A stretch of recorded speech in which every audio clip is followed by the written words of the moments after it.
ગુણાતીતાનંદ સ્વામીની વાતમાં કરોડો રૂપિયા હશે, કરોડો રૂપિયાઓ.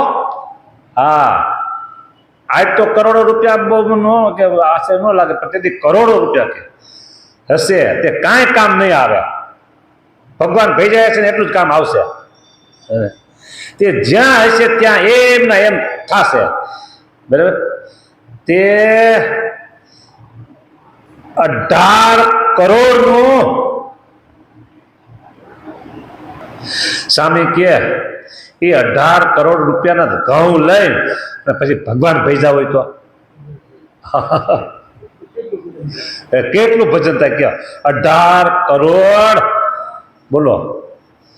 તો એટલા રૂપિયાના ઘઉં લઈને ભગવાન ભેજા હોય અને કથા મોટી મોટી કથા કરી હોય તો કેટલી શાંતિ થાય, કેટલાને શાંતિ થાય બોલો.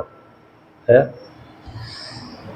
ઘણા સાતી એટલે ખેતી કામ કરવા સાધન તો 100 વધારીએ પણ એને શું થાય, દુઃખ થાય. એ સાધુનો માર્ગ નથી કે ને કથા એક તો કેટલાઓ સમાસ થાય. તે ઓલી છાવણીમાં કેટલી નોખી રસોઈઓ નીકળી ગઈ. છાવણીઓ, ઓલી છાવણીમાં કેટલી નોખી રસોઈ નીકળી ગઈ. હવે એમાં તમને કાંઈ ખબર પડે એવું છે ને આમાં, પણ વાત એમ છે કે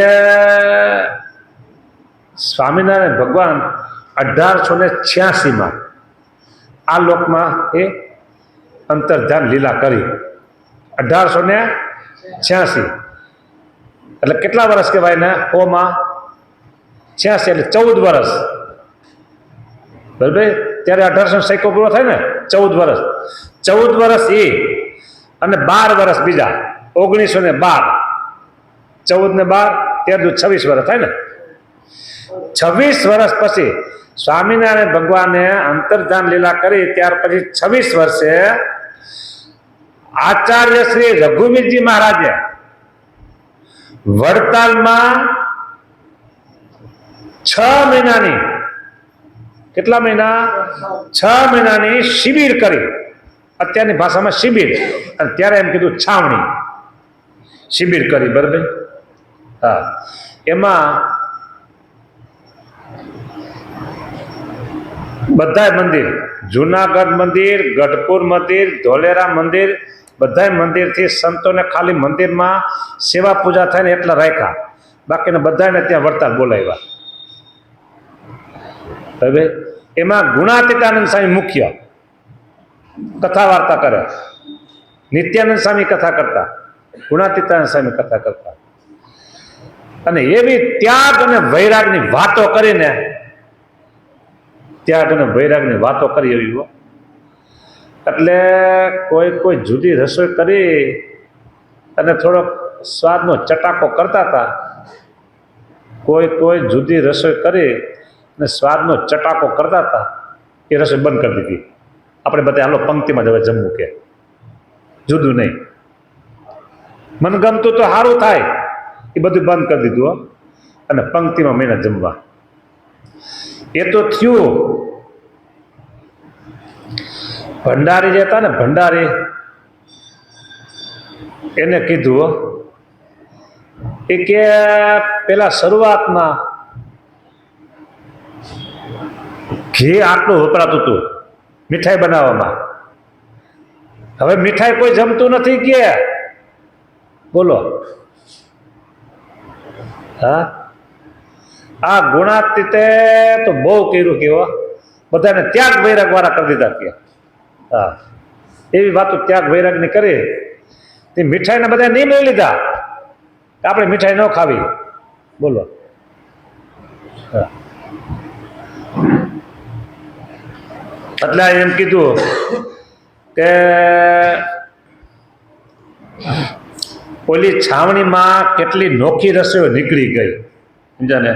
હા, એટલે એમાં અમુક સ્પેશિયલ બનાવતા, સમજા ને. તેથી બીજું શું, તો ગેસના ચૂલા હતા ને કે સગડી હોય, કોળસા હોય, લાકડા બેવાની કરતા બુજાવું. હા,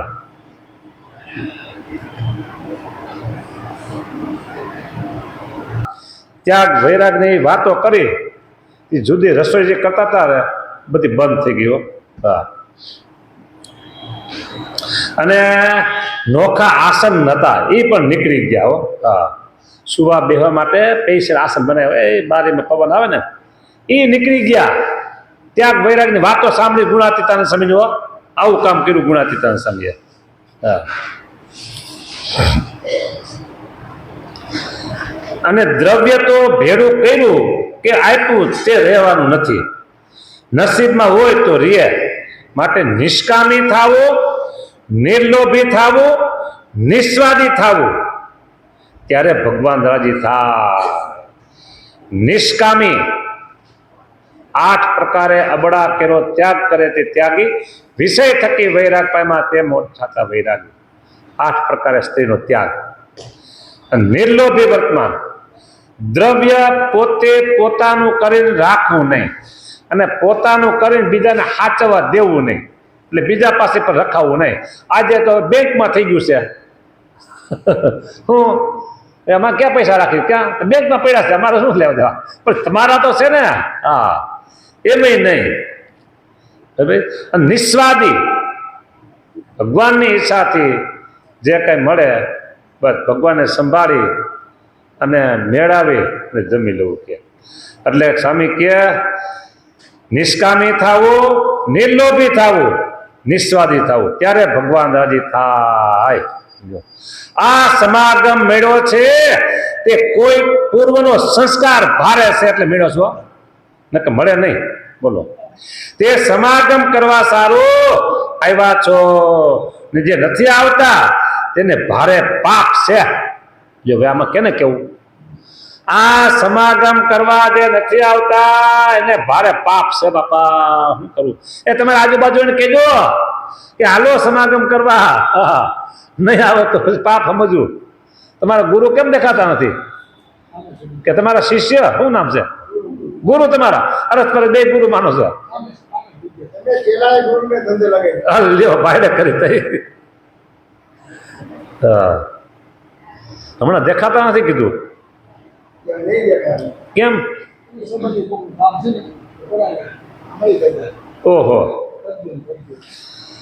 એટલે કે આ સમાગમ મેળો છે તે કંઈક પૂર્વનો સંસ્કાર ભારે છે. તે સમાગમ કરવા સારું આવ્યા છો ને જે નથી આવતા તેને ભારે પાપ છે. આનું ફળ તો આજ કાલ મહિને કે વર્ષે પણ મળશે. આ ફળ સમાગમનું ફળ, આ સમાગમ કરો છો એનું ફળ મળશે કે છે, બાકી વર્ષે મળશે. અને સમાજ ઘણો કરશે ને કોઈ જાત જાણતા હશે જે કરીએ છીએ ને કેમ કાંઈ મળતું નથી. પણ આ તો મેળવણ નાખીએ છીએ. દહીં તો સવારે થાય, તરત નો દહીં થાય. ઘડી ઘડી જોયા કરો, મેળવણ નાખે અડધી કલાકે દહીં થયું ન થાય, ઘડી કલાક પછી જોયા થયું ન થાય, એ સવાર સુધી ન થાય. પછી ઘડી ઘડી જોયા કરો તો હા, પણ એક દાડી 6-7 કલાક જવા દો, એવું ઢેફા જેવું દહીં થઈ જાય. હા, એ પાછું આવડવું જોઈએ દહીં મેળવતા, ખાટું ખાટું બળા જેવું થઈ જાય. હા, એ સેજ ગરમ હોય, સેજ ગરમ હોય. ઉકાળેલું દૂધ હોય, ઉકાળેલું દૂધ અને સેજ ગરમ હોય, બરાબર. અને પછી એમાં સેજ તમે છાશ નાખી દો અને હલાવી નાખો હરખા કરીને, અને પછી ઢાંકીને મૂકી દો અને 6 થી 7 કલાકે પછી આવીને જો ઓગાળો, વધારે નહીં, બરાબર. થઈ ગયું હોય સરસ દહીં. હોય માંદા માણા ખાઈને તો આ વાંધો ન આવે એવું થઈ ગયું હોય. હા, એટલે સ્વામી કે મેરવણ નાખીએ છીએ કે દહીં થઈને ઘી તો વલોવે પછી નીકળશે. હા, ને આ વાત તો બહુ દુર્લભ છે ને આ સત્સંગ તો ઘણો થયો છે ને પૃથ્વીના સર્વે માણસ કરશે, પણ આવા કેનારા ક્યાંથી મળશે? બોલો, ચોખી વાતો કેનારા ક્યાંથી મળશે? કયો નો કહેવાય, માથે આવે ન કે એટલે તો અમારું ત્યાં કથામાં ક્યાં કે આટલું મૂકી ન દેવાય તે એમ હોતી ગયા. હા, આવા કેનારા ક્યાં મળશે? ને રૂપિયા તો ગાડે આવશે હો, ઢગલા રૂપિયા થવાના છે. આવે છે ને, જો ને હજી આવશે.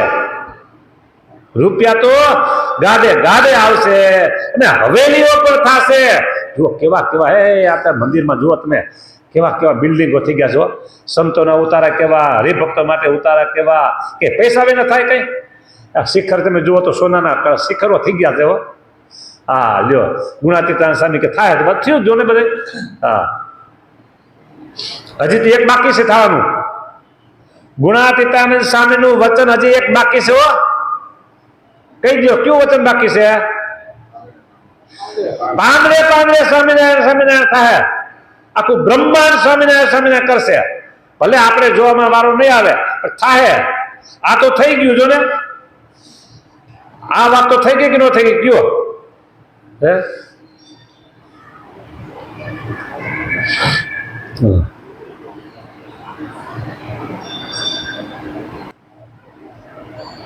એટલે સ્વામી કે આ મેરવણ નાખી છે, દહીં થાય અને બોલો છે એટલે ઘી પણ થઈ જશે કે. હા એવી વાતો છે આ. બોલો, પૃથ્વીના સર્વે માણસ, આ સત્સંગ તો ઘણો થયો છે ને પૃથ્વીના સર્વે માણસ કરશે, પણ આવા કેનારા ક્યાંથી મળે? બોલો કયો?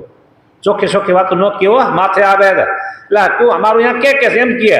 હા રૂપિયા તો ગાડે ગાડે આવશે ને હવેલીઓ પણ થશે, પણ આ નહીં મળે. ને હવે તો કોઈ વાતની કલ્પના રાખવી નથી હો. હવે તો કોઈ વાતની કલ્પના રાખવી નથી, ઈચ્છા નથી રાખવી. સ્વામી કહેવાય બસ ઘણું બધું થયું, ઘણું થાય કહેવાય બસ. આ જીવ સમજવા માંડ્યો તે દિવસથી આજ સુધી ખેડ કરી વેપાર કર્યો તો પણ રોટલા ડાયરેક્ટ મળે છે. બોલો, સમજણો થયો ત્યાંથી આ બધું કરે છે. રોટલા ડાયરેક્ટ મળે છે, બીજું કાંઈ મળતું નથી કે. તો હવે પછી તમે પૈસા ગમે એટલા ભેગા કરશો. આ ઘણા લોકો નો કે અમારે આટલા લાખ, કે અમારે આટલા કરોડ, તો ખાવાનું શું? કઈ હોન ઉધારીને ખાઈ શકાય કે? હાલો આને આટલા કરોડ છે ને બેંકમાં, આટલા કરોડ ડિપોઝિટ ફિક્સ છે, આટલા કરોડ ભેગા કરી લીધા છે ને હવે હોનાના બિસ્કિટ લાવો ને એને બાફી પછી એની કઢી બનાવો, એનું શાક બનાવો, બાફી નાખો હોનાના બિસ્કિટ ને કુકરમાં નાખીને. હું ઓલા રીંગણાનો ઓળો કરે ને એમ હોનાના બિસ્કિટનો ઓળો કરો હાલો કે હવે થાય કઈ? એને છે ને એ માટીની તાવડીમાં જે રોટલા થાય શું, અને હળદર એને શું કઢી એને હળદર નાખો તે પીડી થાય. એટલે સ્વામી કહે છે ને કે ખેડ કરી વેપાર કર્યો, રોટલા અને દાળ એ જ મળે છે, પણ રૂપિયાનો ઢગલો ભરાડો નથી. માટે સારું જાદુ કરીએ અને કેદી ઢગલો મળે તો શું થાય? દુઃખ થાય એમાંથી પાછું કે લ્યો. કદાચ રૂપિયાનો ઢગલો મળે તો શું થાય? દુઃખ થાય કે. હા માટે આપણને જે ભગવાન મળ્યા છે તે કરશે, તે થશે. ને દાળ રોટલા અને લુગડા તો એ ગળામાં ભગવાન લીધા છે. અન્ન વસ્ત્ર ને આબરૂ એ તો ભગવાન ગળામાં લીધા છે, દેશે. મોરે તો કટક, ધાડા, મિયાણા, બરાબર આ બધા આવતા હો. કટક આવતા, કટક એટલે રાજાનું સૈન્ય આવે લૂંટી જતો બધું. હા અને ધાડા આવતા હો, લૂંટારો આવતા. હા અને મિયાણા એટલે મુસલમાનની જાત એક સમજા ને, એ આવે માણસોને રંજાડ કરતા. હા એવા કંઈક લૂંટી લેતા. પેલો ગામડામાં ડફેર આવે, ડફેર. ડફેર એટલે શું ખબર ન પડે લોકોને. એ ઊંટ લઈને આવે, ઘોડા લઈને આવે અને બધા ખેતરમાંથી બધું હોય ને મોલ એ લઈને લૂંટીને રાતના વહી જાય. હા જો કોઈ ખામા થાય તો મારી નાખે હોતે. ડફેર એનો બહુ ત્રાસ, ડફેરનો ત્રાસ બહુ. હા એ ક્યારે આવે? દિવાળી વખતે માંડવી તૈયાર થઈ હોય ને ત્યારે આવે. રાતના ખડા પડ્યા હોય અને માથે બંદૂક કે તલવાર કે તાલમાં રાખી દે. માણસો હોય ઘરધણી હોતા હોય, એ કે જો બેઠો થયો તો મારી નાખશું કે. હા બરાબર. એ કામ ભરાવા મદદ કરી તો મદદ કરવી પડે ભરાવા. હા બોલો. અને કાં મશીન હોય ને, મશીન એના પટ્ટા ચોરી જાય, મશીનમાંથી અંદરના જે અગત્યના હોય ને સાપનો એક ખોલીને કાઢી જાય. હા હા બધું એટલે આ બધા ડફે ને બધું કરી જાય, બધું વેચી આવે ગામડામાં જઈને પછી શહેરમાં બાજુ જઈને. એવા કંઈક લૂંટી લેતા ને ખાવા અન્ન મળતું નહીં ને કાળ પડતા તે કાં તો ટીટડા, ઉંદર ને રોગ એવા કંઈક આવતા હો. હા ઉંદરિયું વરસ થાય, ઉંદરિયું વરસ. ઉંદરિયું વરસ મેં જોયેલું છે. આમ પગ મુકાઈને એટલા ઉંદેડા થાય, મરી ગયેલા હોતે જીવતા હોય. હા, ચોમાસામાં વાવણી વાવે ને એ વખતે. હા, અને ઓલા શું કહેવાય, ટીડડા એ એટલા આવી પડે એ મોલ કાંઈ રહેવા ન દે. આવા દુઃખ આવતા 2-5 વર્ષ પહેલા આપણે આવ્યો ને પાકિસ્તાન બાજુ તીડ. હા, એ બધું એટલે આવું સાનુકૂળ તો કોઈ દિવસ નથી. અત્યારે ભગવાન ભજનનું સાનુકૂળ છે ને, એવું સાનુકૂળ તો સ્વામી કે કોઈ દિવસ નહોતું હકે. હા, અમે 22 વર્ષે વનમાં રહ્યા ને 3 દિવસે અન્ન મળે, જા તળે તાજ તડકો વરસાદ ને હિમમાં પણ પડ્યા રહેતા, ઓઘામાં રહેતા, એક ગોદડી ભર રહેતા. એવા દુઃખ અમે સહન કર્યા છે. સ્વામી કે લ્યો આવા દુઃખ સહન કર્યા. આજ તો લીલા લહેર, શ્રીજી તારા રાજમાં સૌને લીલા લહેર છે. આજ ઓલા કીર્તન બોલે છે કે શ્રીજી તારા રાજમાં સૌને લીલા લહેર છે. હા, આજ એવું છે, તમારે સારું છે ને અમારે સારું છે. બાકી એક કામ બાકી છે, ભગવાન ભજવા અને ભગવાનની આજ્ઞામાં રહેવું. બાકી બધું સાનુકૂળ છે. ભગવાનની આજ્ઞામાં રહેવું અને ભગવાન ભજવા, આટલું કામ બાકી છે. એ ભગવાન કૃપા કરે થાય. ભગવાન કૃપા ન થાય એમાં આપણે કરવાનું છે. એમાં ભગવાનની દયા માગવાની નથી, આપણે કરવાનું છે. બધું છે. સારું લ્યો, જય સ્વામિનારાયણ.